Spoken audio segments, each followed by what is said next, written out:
Halo, selamat sore Prof. Selamat sore teman-teman. Sore semua teman-teman ya. Baik, di sini saya atas nama Francisca Gracia dan rekan saya Marisanti akan mempresentasikan tentang interpretasi hasil sediaan ulas darah pada hewan. Yang pertama, sediaan ulas darah atau blood smear itu merupakan pemeriksaan preparat hapusan darah tepi, merupakan bagian yang penting dari rangkaian pemeriksaan hematologi.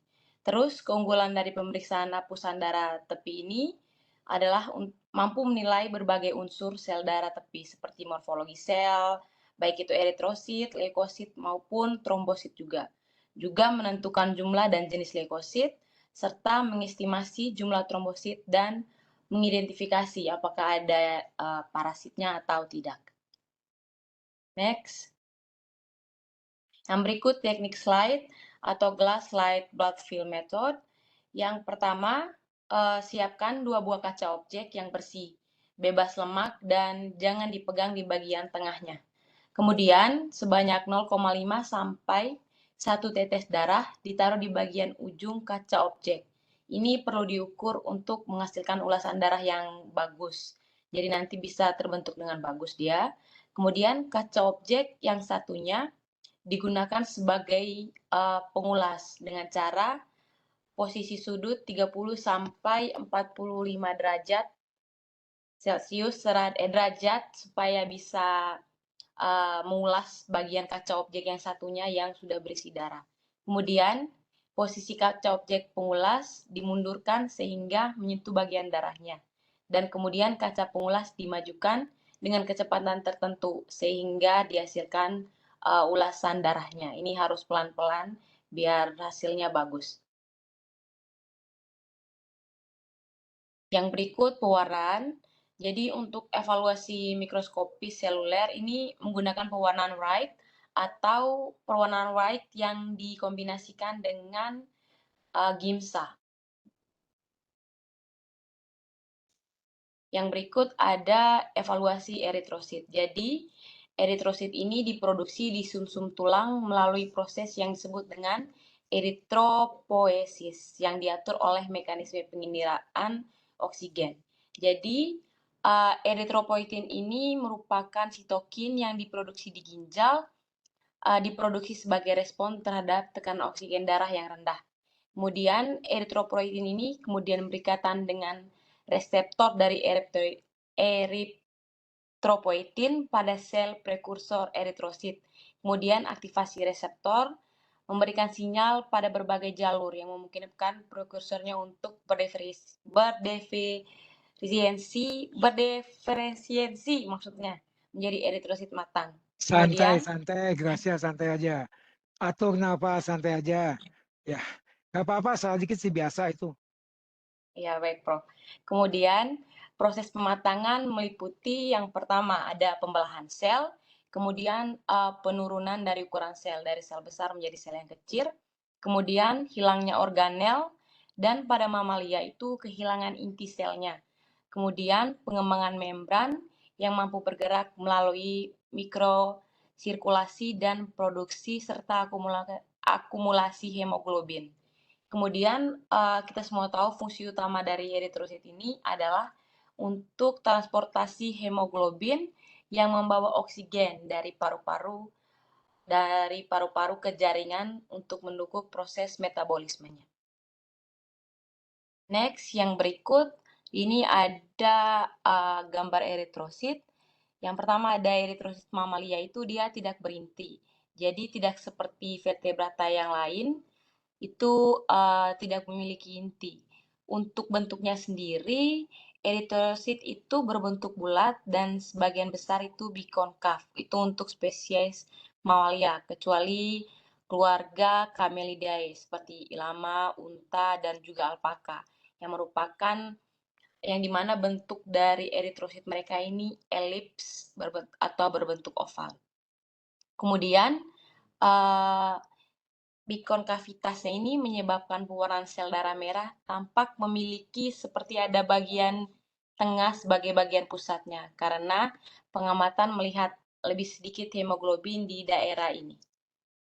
Itu ada gambar yang tandanya C itu ada normal canine atau sel darah merah untuk anjing, yang E itu equine atau untuk kuda, yang berikut yang B itu bovine, erythrocyte, kemudian next, ini pada perwarnaan white stain ya. Yang berikut warna eritrosit. Yang pertama ada polikromasia. Jadi sel polikromatofilik ini adalah eritrosit muda yang dirilis lebih cepat. Biasanya mereka ini besar dan lebih berwarna biru dari eritrosit dewasa.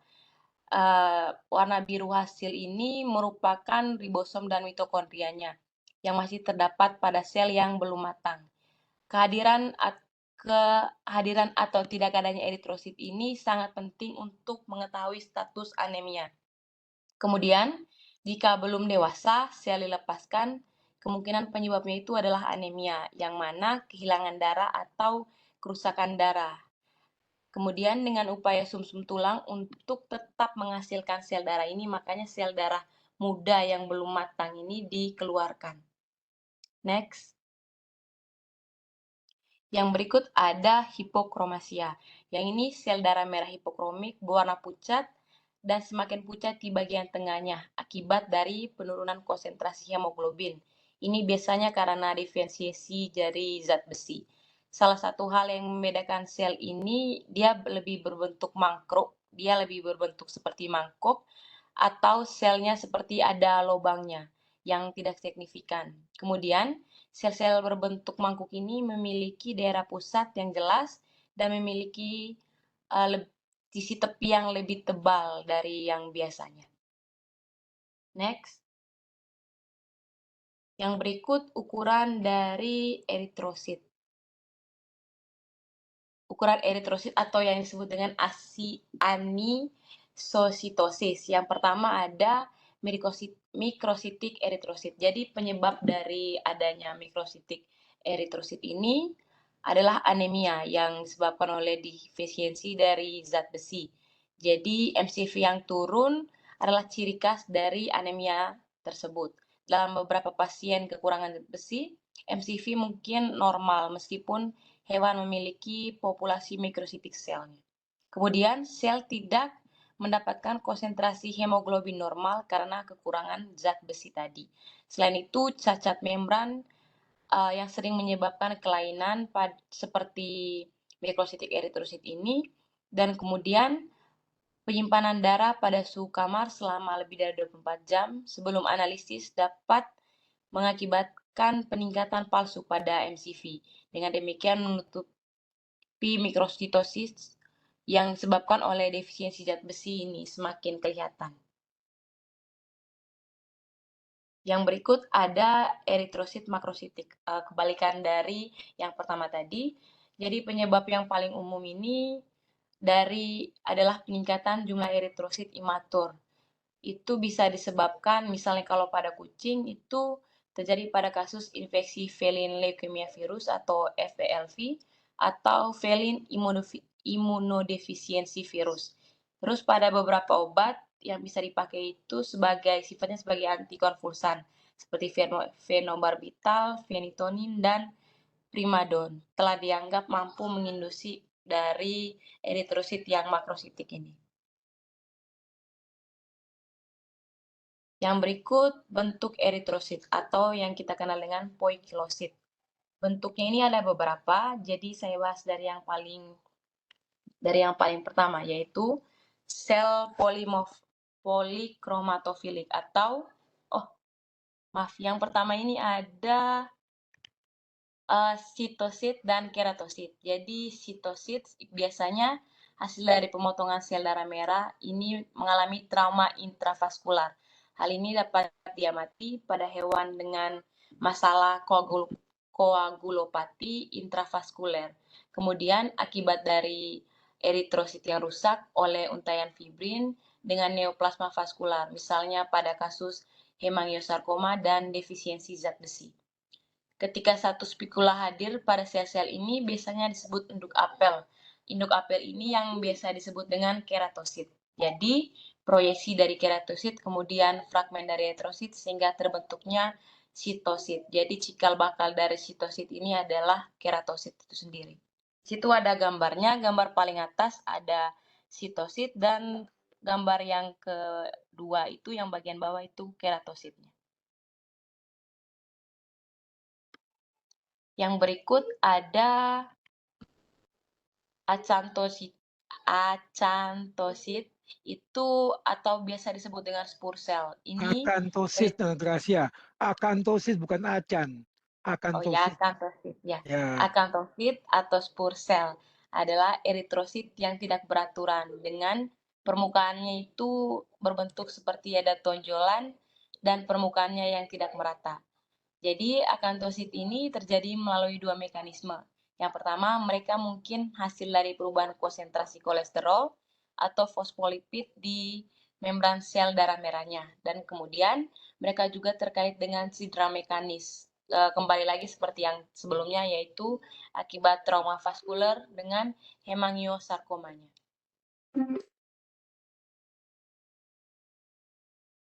Yang berikut, yang ketiga, ada sferosit. Jadi sferosit ini eritrosit yang berwarna lebih gelap, yang tidak memiliki sentral dan dia berwarna pucat. Mereka bentuknya lebih kecil tetapi volumenya normal. Sferosit ini sangat signifikan karena keberadaannya juga menunjukkan adanya anemia. Kemungkinan mereka juga dapat terlihat setelah transfusi darah, tetapi darahnya tidak cocok. Pembentukan sferosit ini dengan sengatan lebah atau ular juga bisa mungkin menunjukkan bentuk darah sferosit.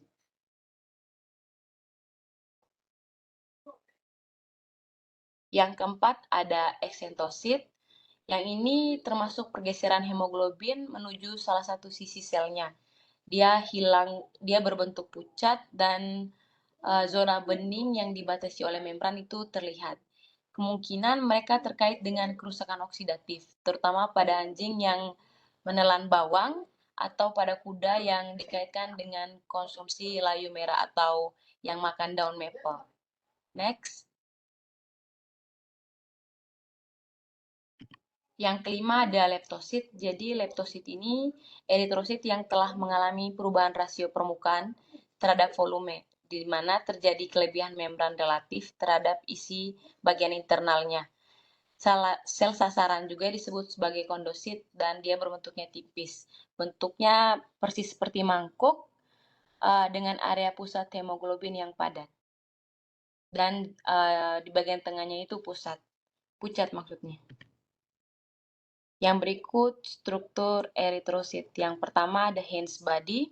Jadi semua sel darah merah juga dikenal sebagai eritrosit mengandung protein. Proteinnya disebut hemoglobin. Hemoglobin itu sekali lagi saya jelaskan bertugas untuk membawa oksigen di dalam sel darah menuju ke seluruh tubuh.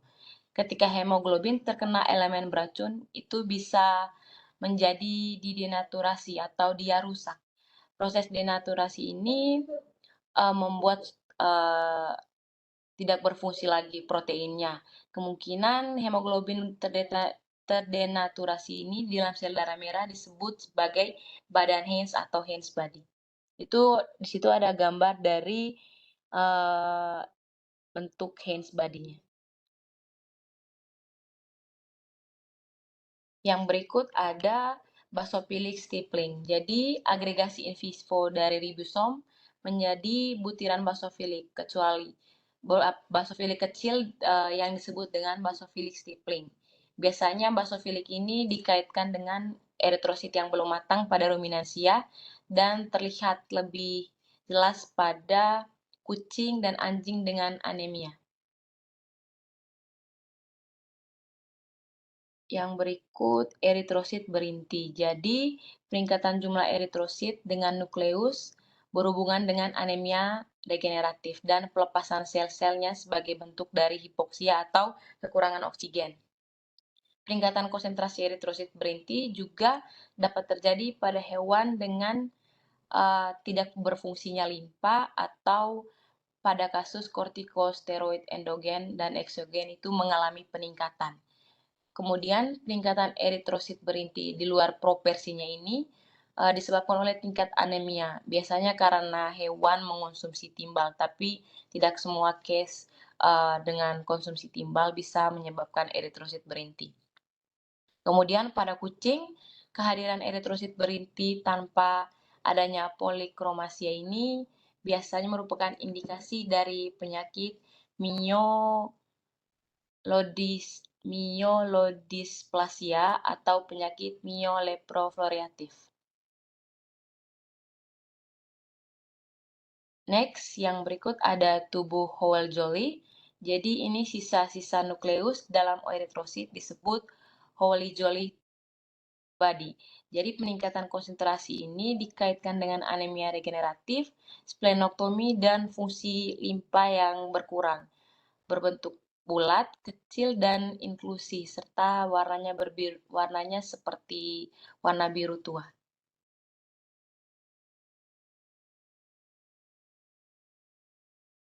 Yang berikut ada granul siderotik. Jadi, granul siderotik ini adalah butiran zat besi yang dapat diwarnai di dalam mitokondria dan lisosom. Jadi, keberadaannya ini diduga berhubungan dengan sintesis hemoglobin. Pada case ini juga jarang terjadi pada case ini siderosit pada hewan pemeliharaannya jarang terjadi, tetapi mereka biasanya dikaitkan dengan beberapa penyakit seperti myelodysplasia dan erythropoiesis. Next. Yang berikut adanya parasit. Jadi di sini seperti blood parasite. Kita tahu pada case blood parasite ini ada banyak penyebabnya. Yang pertama bisa karena parasit Mycoplasma haemophilus, bisa karena protozoa Cythozoon felis, bisa Mycoplasma dan keluarga besar Babesia, bisa Anaplasma dan juga Theileria.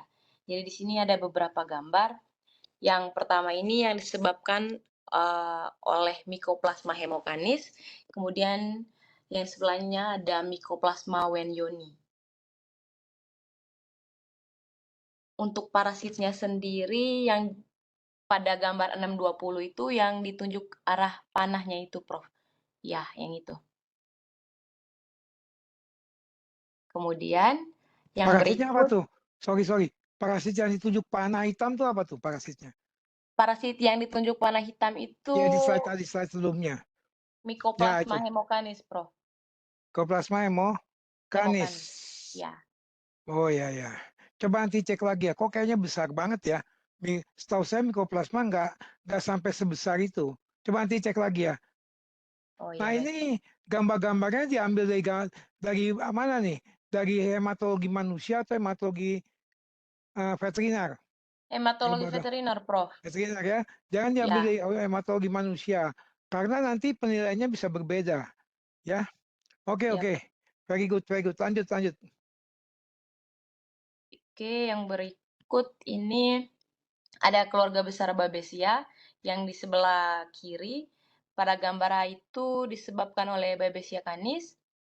Pada gambar B itu gambaran dari Babesia gibsoni. Gambar C itu Babesia felis. Gambar D Babesia bigemnia. Gambar E sendiri itu ada Babesia cabali. Gambar F ada Babesia equi yang ada pada kuda. Kemudian yang di samping kanan ini ada Theileria dan Cythozoon. Gambar A itu Theilerianya dan gambar B Theileria. Gambar C dan D itu ada Cythozoon felis dan gambar D juga Cythozoon felis. Jadi dua-duanya Cythozoon felis. Yang berikut ini juga masih tentang parasitnya. Pada gambar 618 ini Mycoplasma haemophilus yang ditunjuk oleh tanda panahnya itu. Kemudian di bagian kanan itu ada anaplasma yang seperti titik-titik berwarna ungu lebih tua. Itu semuanya dengan pewarnaan Wrightstein. Ini anaplasma marginale, Prof. Yang gambar 623. Yang tunjuk panah-panah hitam itu Ya, anaplasma apa? marginale. Marginal ya, oke Ya, nanti dijelaskan ya, dijelaskan nggak apa-apa. Lanjut, lanjut. baik. Yang berikut ada inklusi virus. Jadi, dari buku yang kami ambil, inklusi virus yang disebabkan oleh virus distemper ini pada anjing yang terkena distemper. Jadi, dia juga disebut sebagai badan lens. Dia bervariasi dalam ukurannya, bisa 1 sampai 2 nanomikron, jumlah dan warnanya biru samar, seperti warna magenta, dan lebih sering terlihat eritrositnya itu polikromatofilik. Di sini ada contoh gambar dari anjing yang terkena distemper untuk eritrositnya.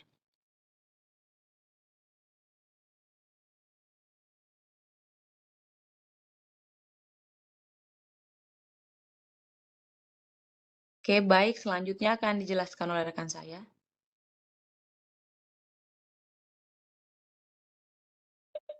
Belum, Cak, ini masih kamu. Oh ya, maaf, Prof. Lanjut. Ini, Ya, oh ya, lanjut nanti ya. yang ini susunan eritrosit pada hapusan darah. Jadi yang pertama itu ada formasi row. Saya coba sebut seperti yang saya baca ya, Prof. Ya, ya, Formasi ya, ya. Rawleux. Benar, Ya, Prof? Rolux, Rolux, Ya, Rolux. betul. Bahasa Rawleux. Perancis tuh, Rolux. Harusnya Rolu. Itu bahasa Oke. Perancis soalnya.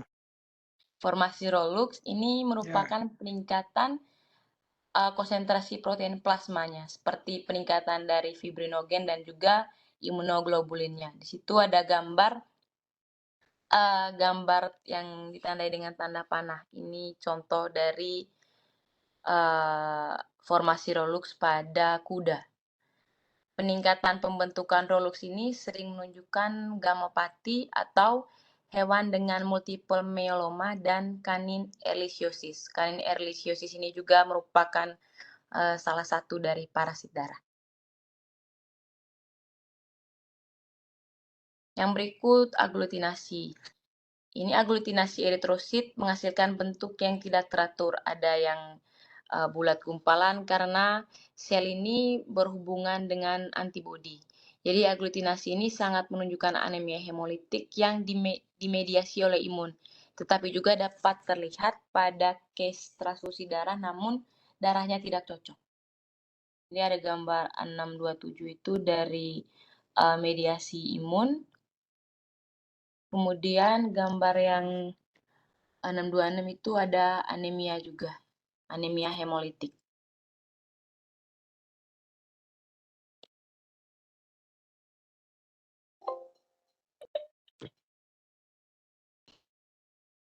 ya, Santi lanjut. Ya, selamat sore teman-teman. Saya akan melanjutkan Sore, sore. Ya, presentasi selamat sore. presentasi dari Ica. Di sini saya akan menjelaskan mengenai evaluasi sel darah putih dan keping-keping darah. Nah, sebelumnya mungkin pendahuluan sedikit dari sel darah putih itu terbagi menjadi 2 jenis dia. Yang pertama dia disebut polimorfonuklear dan mononuklear. Nah, polimorfonuklear itu sendiri dia dibagi lagi menjadi 3. Yang pertama neutrofil, eosinofil, dan basofil. Nah, untuk yang mononuklear dibagi menjadi 2, yaitu limfosit dan monosit. Untuk perbedaannya antara polimorfonuklear dan mononuklear ini adalah jumlah dari perbedaannya itu adalah adanya granulosit pada polimorfonuklear dan granulosit pada mononuklear. Kemudian dari polimorfonuklear sendiri dia memiliki granulosit yang berwarna netral atau bening. Untuk eosinofil, granulositnya itu terwarna merah muda. Untuk basofil terwarna ungu atau biru.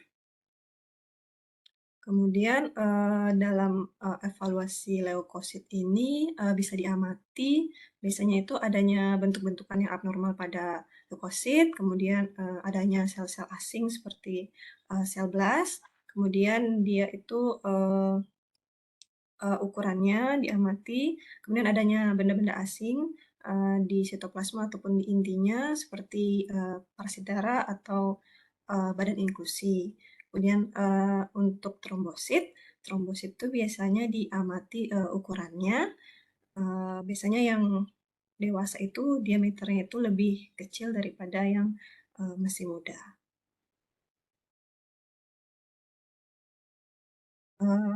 Neutrofil, jadi neutrofil ini merupakan sel darah putih yang fungsi utamanya itu biasanya melawan mikroorganisme, khususnya itu bakteri. Nah, selain itu dia juga berperan dalam proses peradangan.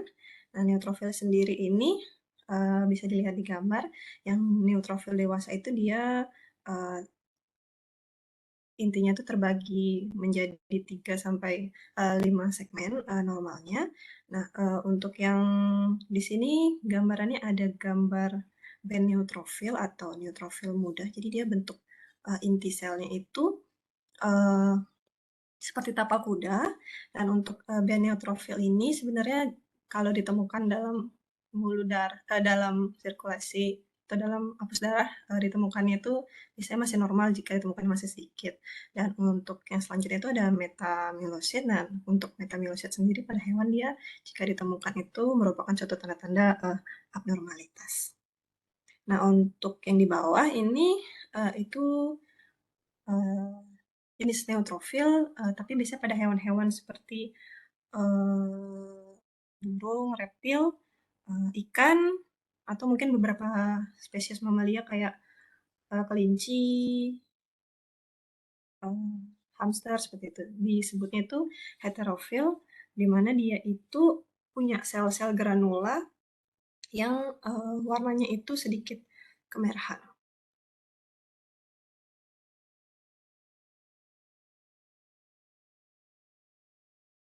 Untuk selanjutnya itu eosinofil. Jadi eosinofil sendiri ini dia berfungsi untuk melawan investasi parasit. Jadi dia itu biasanya akan ada jumlahnya banyak ketika ada investasi parasit, khususnya larva atau dia itu di mukosa. Kemudian selain itu dia juga ada memiliki peran di dalam hipersensitivitas tipe 1 atau alergi. Kemudian untuk gambarnya ini di sini ada contoh eosinofil anjing yang C, kucing, kuda, dan sapi. Nah, untuk eosinofil anjing itu biasanya dalam proses pewarnaan dia itu terkadang warnanya itu warnanya itu tidak terlalu merah ya. Jadi dia biasa disebut greyhound. Saya lupa huruf namanya Greyhound, greyhound. eosinophils ya. Greyhound Pada anjing umum begitu. pada anjing.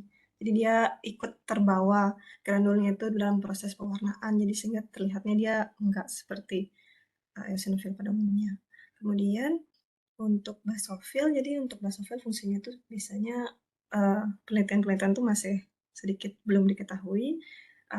Dia tuh secara karakteristik biokimiawi itu dia mirip sel emas, tapi ternyata itu sel yang sangat berbeda.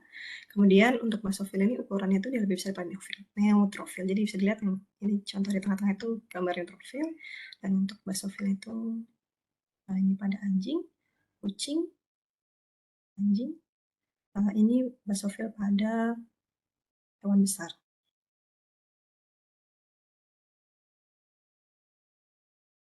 Untuk di sirkulasi darah sendiri biasanya basofilnya jumlahnya sangat sedikit atau bahkan tidak ditemukan.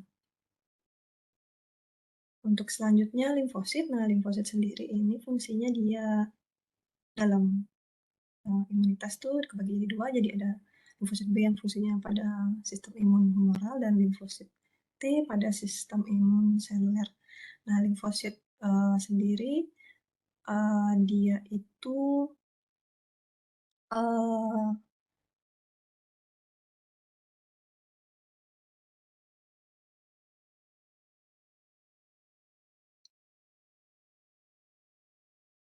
Nah, di sini gambarnya itu limfosit itu yang ini ya.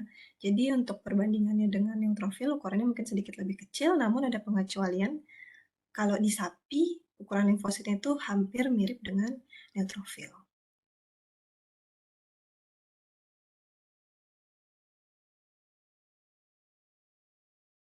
Tadi ada perbedaan untuk membedakan limfosit B dan T. Kalau saya baca sih tadi Prof, dia untuk secara morfologi mungkin belum bisa dibedakan, jadi dia harus melalui proses pemeriksaan histokimia seperti itu, Prof.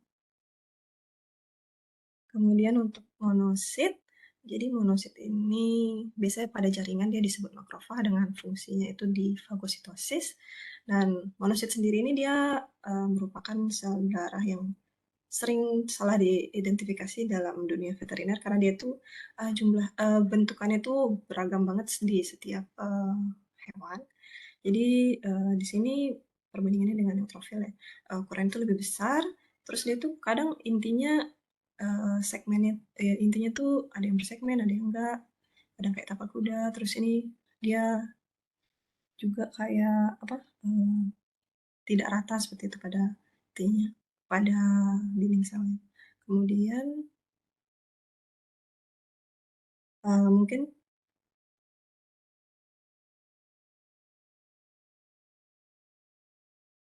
sedikit gambaran untuk perbandingan dari sel-selnya. Yang ini sel darah neutrofil, kemudian yang ini limfositnya, kemudian yang paling besar ini limfosit.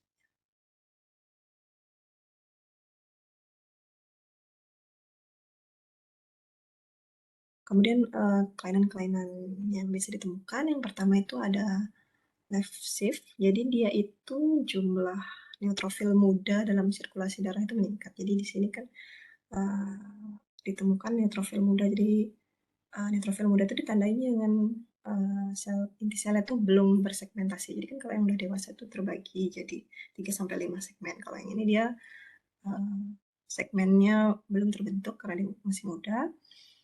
Biasanya dia terjadi pada kasus-kasus inflamasi. Di sini ada chronic myeloid leukemia. Terus dia tuh ada emang karena anomali disebut Pelger-Hood anomali. Kemudian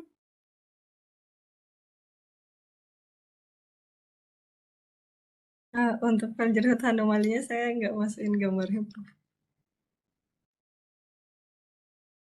Kemudian yang tadi kan hiposegmentasi, jadi dia masih muda. Kalau yang ini hipersegmentasi, jadi dia itu gambaran segmen-segmennya itu jumlahnya lebih dari 5 ya kalau misalnya pada anjing kucing.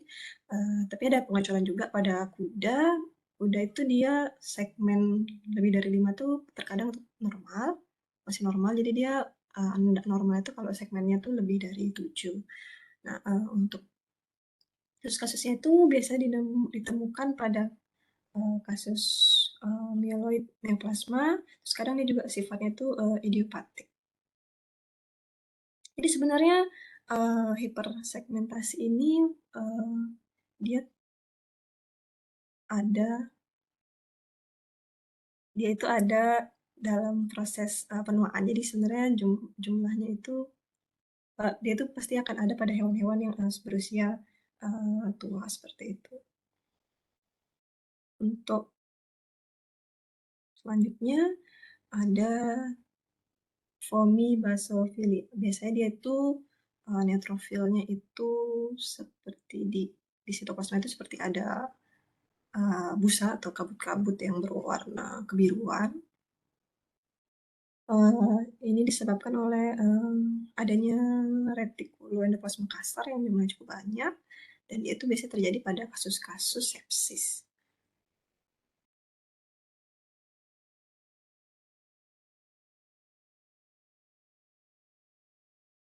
Untuk fominya sendiri terjadi karena infeksi bakteri yang sangat tinggi itu menyebabkan sepsis, sehingga dia kalau dilihat itu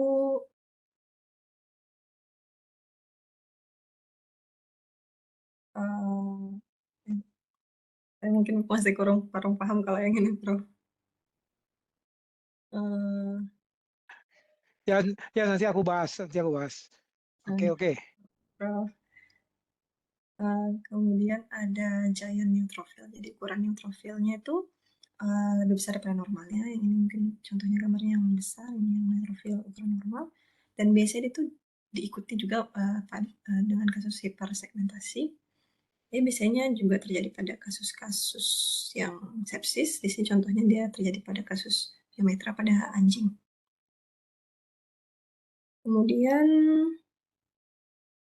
ada sitoplasmik vakuola. Jadi dia itu sejenis bentukan vakuola pada ini limfosit.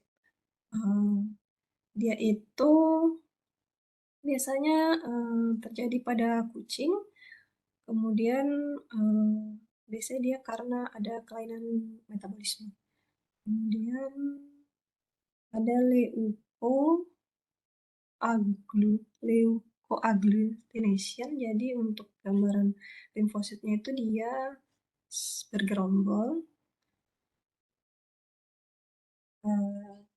Kemudian dia itu biasanya kalau ada ini, jadi dia bisa membuat kesalahan dalam interpretasi karena dia bisa membuat hasilnya itu false positif karena dia sulit untuk dihitung dalam kamar hitung white blood cell. Kemudian ada karyolisis, pignosis, dan karyoheksis. Yang kiri ini gambar karyolisis. Jadi inti selnya itu lisis atau hancur. Biasanya terjadi pada kasus-kasus FIV, valin immunodeficiency virus, atau pada kasus leukopenia kucing. Kemudian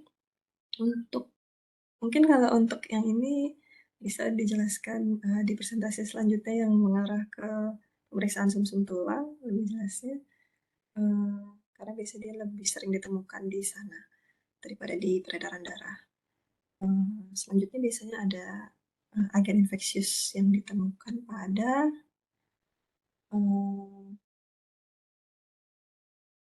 sel darah putih. Yang pertama ini itu ada anaplasma. Ini kasusnya dia pada kuda, jadi dia anaplasma phagocytophilum. Kemudian selanjutnya ini yang kedua itu ini Ehrlichia yang terjadi pada anjing. Kemudian yang ketiga itu yang ini badan inklusi distemper, ada kasus distemper virus. Kemudian yang ini ada hepatozone, ada darah anjing. Yang ini ada bakteri Mycobacterium, ada gambaran darah anjing, neutrofil anjing. Kemudian yang terakhir ini ada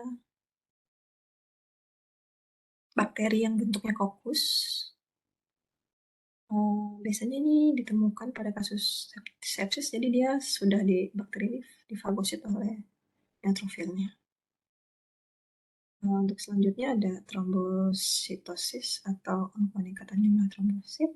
Jadi di sini lapang pandangnya terlihat jumlah limfositnya itu meningkat. Yang kiri ini kasusnya pada anjing.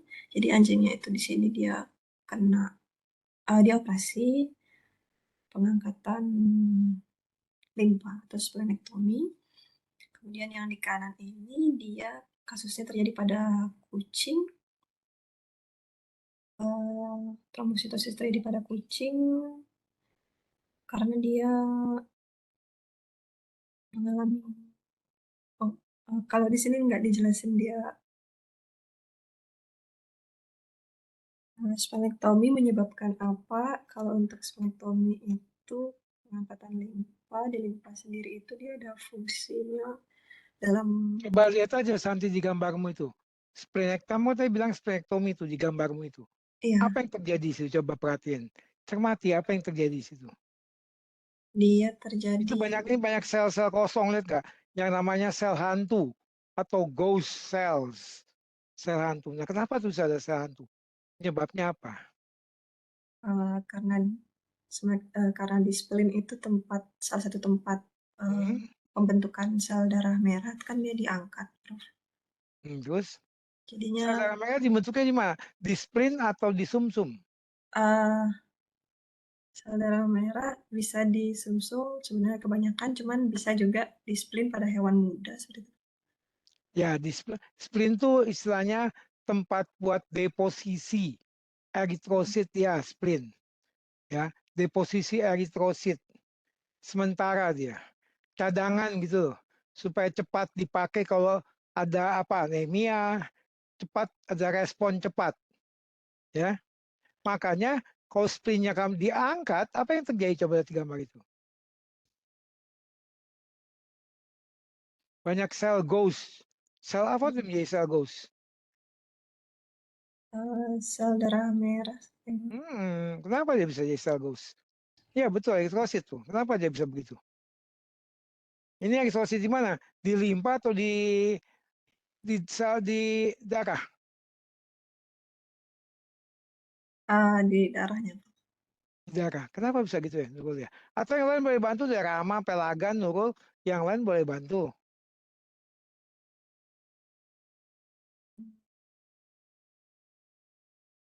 Ini kalian udah S2 loh, makanya saya tanya ini. Kalau S1 mungkin nggak sampai, atau S1 mungkin PPDA belum sampai ke sini lah. Nurul, bisa ada penjelasan, ada komen-komen, ada penjelasan?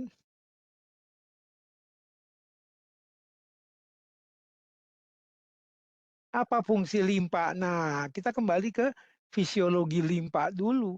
Fungsi limpa itu apa? Selain cadangan eritrosit, apalagi? Uh, Ada yang paham? Rama, apa Rama? Ini ilmu sulit nggak sih menurut kalian? Ilmu ini menurut kalian sulit nggak? Sulit, Prof. Sulit ya? Ya memang. Itu ilmu yang sungguhnya. Dan ini memang cocok untuk level S2, S3 nih paling nggak. Iya, apa tuh? Anda harus paham fisiologi limpa dulu. Pasti Ya, apa istilahnya fisiologi? Perombakan istilahnya RBC, Prof. perombakan. Perombakan RBC. Nah, dalam perombakan RBC, saat apa yang dibutuhkan? Kan RBC jadi tua, lalu mati. Ya kan gitu, setelah 120 hari. Saat apa yang dibutuhkan untuk perombakan, untuk membentuk RBC ulang? Di limpa pembentukan RBC-nya tidak seintensif di sumsum. Dia hanya sekedar tempat cadangan aja. Kalau ada apa-apa dia langsung berespon gitu. Terutama kalau ada pendarahan akibat trauma, tabrakan, nah limpa langsung berespon. Dia responnya cepat. Jadi RBC yang dicadangkan di dia langsung dimobilisasi ke darah. Nah begitu dia dihilangkan, apa kaitannya dengan eritrosit ghost ini? Gitu loh.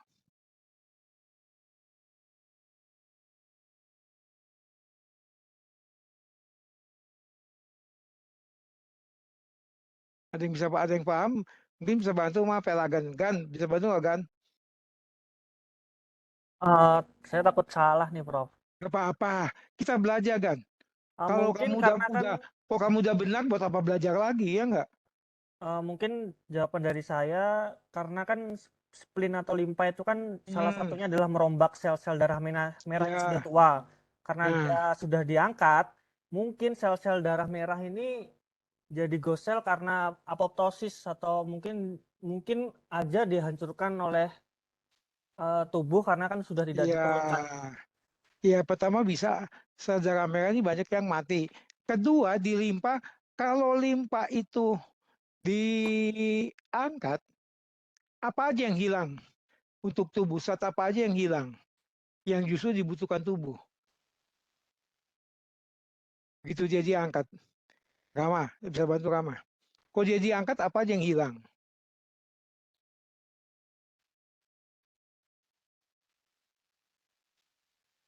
Nah, mungkin ilmu bedah nggak sampai ke sana. Ilmu bedah taunya cuma ngangkat limpa, jahit, supaya nggak ada perdarahan, selesai. Nah, tapi saat limpa itu diangkat, apa yang hilang? Banyak yang hilang. Nggak semua hilang, tapi banyak yang hilang. Selain eritrosit hilang, apalagi? Karena dia mencadangkan, kan? Apalagi yang hilang? Apa yang tadi dikatakan dia tempat perombakan eritrosit yang udah tua, dirombak. Ya, juga ada, walaupun nggak seintensif sumsum tulang, ya. Apa yang hilang? Makanya jadi banyak sel-sel hantu. Ada yang bisa jelaskan? Rahasia mungkin? Besi yang hilang, ya. Itu besi itu penting untuk pembentukan apa? Hemoglobin, Prof. Hemoglobin. Jadi kalau limpa diangkat, besinya juga sebagian hilang. Nah, akibatnya apa? Pertama, tubuh memobilisasi besi yang ada di eritrosit. Makanya hemoglobinnya disedot sama apa? Sama sumsum. Jadilah eritrosit goes. Hemoglobinnya habis tuh. Ya, yang pertama. Yang kedua, nah, otomatis ini eritrosit goes ini eritrosit yang ini yang apa? Yang hemoglobinnya juga diambil oleh bagian yang lain. Contohnya apa? Otot. Untuk pembentukan mioglobin, dia butuh besi juga. Gitu loh. Ya. Makanya banyak yang goes. Tapi kalau terkait eritrosit, terutama ini HB yang eritrosit itu diambil oleh dimobilisasi ke sumsum tulang buat membentuk eritrosit baru. Karena pengangkatan lipat tuh banyak bleeding, banyak pendarahan, gitu. Ya, itu penjelasannya seperti itu. Makanya banyak eritrosit goes. Nah, kalian harus kuasain nih, karena kalian udah S2. Nanti kalau kalian diminta bicara di mana lah, entah di forum mana, kalian bisa jelaskan. Beda kan ilmu S2 sama ilmu sama S1 ya, atau PPDH kan? Beda banget ilmunya, ya enggak? Itu. Ya, oke lanjut Santi. Oke Santi nggak apa-apa, nggak usah berkecil hati Santi ya, nggak usah berkecil hati. Namanya juga belajar. Kok kamu udah pintar, buat apa kita ketemu di sini, ya enggak? Mungkin suara saya terdengar karena di Jelas, sini ada hujan besar. jelas. Di rumah saya nggak hujan kok. Uh, untuk selanjutnya itu makromosit, Ya, jadi lanjut. ukuran trombosit. Ukuran Ya. trombositnya itu lebih besar daripada trombosit pada normalnya. Jadi biasanya dia itu pada kasus-kasus trombositopenia. Jadi trombosit-trombosit muda yang besar ini diproduksi oleh tubuh. Nah, selain pada kasus trombositopenia, dia juga ditemukan pada kasus-kasus anemia. Kemudian untuk selanjutnya ada hipogranular platelet atau jadi di trombosit ini yang normalnya itu ada granul, yang ini normal, tapi dia di sini gambaran yang hipogranular platelet dia warnanya tidak seterang yang ini. Terjadi biasanya pada kasus-kasus myeloid neoplasma. Kalau untuk kasus ini dia terjadi pada anjing dengan kasus myeloid leukemia kronis. Untuk selanjutnya sudah selesai. Terima kasih. Sekian presentasi dari saya dan Ica. Untuk kurang lebihnya mohon dimaafkan. Mungkin bakal banyak revisi sih sebelum buat videonya lagi, Prof.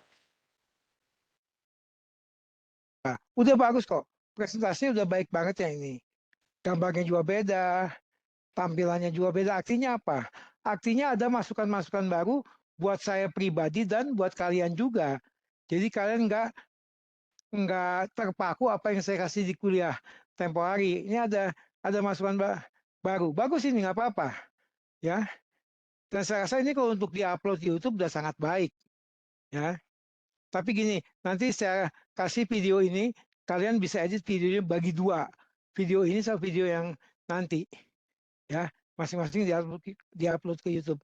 Menurut saya sudah sangat very well. Cuma mungkin yang terakhir nih, anemia jenis apa yang menyebabkan makrotrombosit? Ada yang bisa jawab? Mungkin Gracia bisa jawab?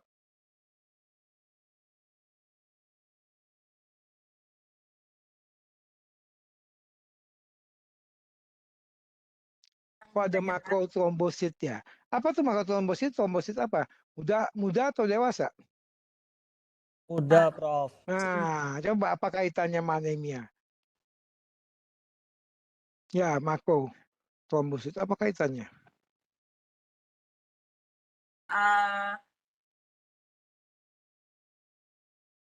Mungkin saya bisa izin menjawab, Ya, Prof. silakan. Mungkin kemungkinannya itu ada acute blood loss, Prof. Jadi Iya, kayak betul ya. pendarahan akut sehingga kan Ya. dia berusaha juga untuk menutup pendarahannya itu, Ya, Prof. untuk merem ya, di rem ya. Gitu. Ya, jadi otomatis trombosit yang masih ada dimobilisasi lagi untuk bisa cepat menutup pelukaan. Ini biasanya pada trauma nih yang menyebabkan bleeding ya. Itu. Anemia cepat, kejadian cepat. Makanya respon trombosit juga cepat. Perlu yang masih muda yang masih cemen istilahnya trombosit sudah dilepas biar dia bantu menutupi tempat-tempat bleeding itu. Ya. Ini anemia akibat trauma. Oke. Saya udah ulas rasanya ya. Ya. Ini ada apa sitoplasmic vacuole. Itu sering muncul di kasus apa lagi? Infeksi bakteri dan virus. Oke. Apalagi satu lagi yang selnya bervakuol putih. Itu bukan limfosit. Tapi ada vakuol putih dan selnya mirip limfosit. Kasus apa tuh? Ada yang tahu? Saya pernah singgung kok kemarin waktu di kuliah.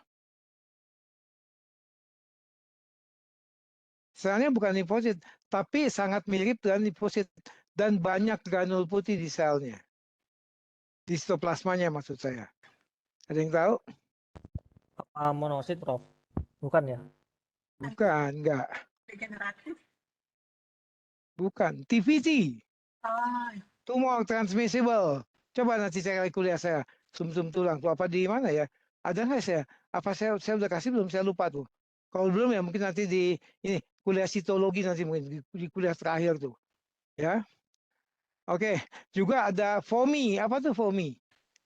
FOMI itu kayak foam. Apa? Foam itu apa? Busa ya. Kenapa bisa ada FOMI? kalau yang saya baca sih karena retikuloendoplasmiknya itu yang kasar, retikuloendoplasmik kasar protein dia itu jumlahnya banyak, jadi dia Ya, keluar. ya betul. Ada pemicuan sintesis protein yang pertama. Yang kedua itu neutrofil mengalami apa pada kasus FOMI? Sampai sitoplasmanya kebiruan.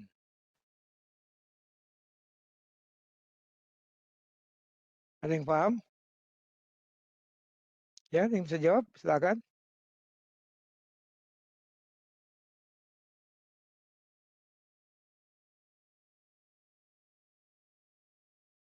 Itu neutrofil itu mengalami toxic neutrofil atau keracunan. Kenapa bisa keracunan? Itu akibat mikroba. Mikroba terutama bakteri sering menghasilkan racun. Ya, racun. Nah, itu yang menyebabkan neutrofil keracunan. Terutama neutrofil itu menelan, memfagosit atau memakan sel mikroba. Nah, dia bisa keracunan. Itu artinya dia kalah gitu loh. Ya, keracunan toksik. Juga tadi ada monosit tuh. Monosit yang pada kucing. Itu banyak granul putih di sitoplasmanya. Apa tuh biasanya tuh? Kucing, apa monosit kucing coba cek. Dan tuh besar-besar. Tadi ada tuh ditampilin tadi tuh. Mungkin di depan kali ya, atau di mana tuh. Terus ke depan. Pada itu pengenalan jenis-jenis deposit ya. Ya, itu. Pada kucing tuh. Sitoplasmanya banyak bercak-bercak putih. Apa itu coba? Ke atas lagi mungkin ya, ke atas. Yang ada satu set gambar tuh. Terus mungkin di atasnya kayak terus. Oh ini. Nah, itu pada monosit kucing. Lihat tuh. Ada benda-benda apa? Granul putih di sitoplasmanya. Apa kira-kira tuh? Yang kemungkinan pertama apa? Dia memfagosit apa? Si monosit nih. Coba yang paham bisa jawab. Jangan takut salah nggak apa-apa. Salah nggak apa-apa. Kita kan belajar.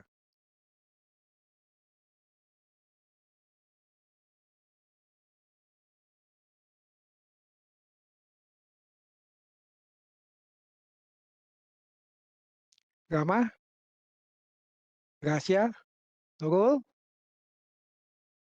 Blank ya? Blank ya? Itu biasanya lemak. Ya, itu lemak yang ditelan si monosit kucing. Kenapa lemak? Kucing itu dia proses metabolisme lemaknya relatif lambat dibanding anjing. Jadi kalau Anda punya kucing, hati-hati Anda kasih makan kucing. Jangan kasih makan yang berlemak. Walaupun dia karnivor. Kasih daging yang baik. Jangan kasih daging berlemak, daging tetelan. Itu lemaknya bisa hiperlipidemik. Dan itu akan terdeposisi di hati. Makanya kucing sering mengalami pelemakan hati. Nah, si monosit membantu menelan lemak ini dibersihkan sama dia. Makanya dia kayak begitu. Lihat tuh dia punya granul apa? Komponen sitoplasmanya putih-putih besar-besar itu. Itu fat biasanya. Ya lemak. Si monosit berusaha membuang lemak itu. Kucing itu metabolismenya berbeda sama anjing. Nah inilah biokimia kedokteran hewannya di sini. Di kedokteran kan cuma manusia paling laki sama perempuan. Tapi di kita di sini bedanya. Ya, metabolisme kucing, lemak pada kucing itu lebih lambat. Makanya kucing senang makanan daging-daging yang minim lemak. Ya, kecuali kalau dia lapar banget baru dia sikat jeroan. Aslinya enggak. Beda manusia. Manusia apa juga disikat. Pulang ceker aja disikat sama manusia. Kucing enggak gitu guys. Dia makanannya lebih elit dibanding manusia. Makanya kamu jangan sampai kalah sama kucing pola makanmu. Apa juga disikat. Ya. Nanti metabolisme lemaknya proses deposisi dan mobilisasi lemaknya relatif lebih lambat dibanding dogi. Beda sama dogi. Dogi apa juga disikat sama dia. Manusia lagi nurutin dogi lagi. Ya. Nah, kalau Anda kasih makan kucing, Anda salah kasih makan, nah itu resikonya, lemaknya bisa naik dia. Jangan sekali kasih makan kucing, jangan sekali-kali kasih makan kucing tetelan. Gitu loh. Kok anjing mungkin masih bisa lah dia handle. Ini manusia soto-soto tetelan gue disikat lagi. Udah tahu resikonya kayak begitu. Ya. Itu loh. Ya. Oke, dari presentasi ini ya itulah komen saya mungkin yang saya bisa komen. Ya. Tapi anyway moga-moga ini berkenan buat kalian dan moga-moga kata-kata saya nggak ada yang salah. Ya. Oke, kita lanjut yang kedua. Tancap. Ini tutup dulu nih. Ini apa ini tuh? Ya, saya tutup. Ya, tutup dulu nih. Nanti ya, yang kedua lanjut siapa yang kedua nih? Si Pelagan, si siapa lagi nih? Bertiga. Bagaimana? Banyak Bertiga, masukan? Prof. Ya, bertiga. Banyak masukan ya?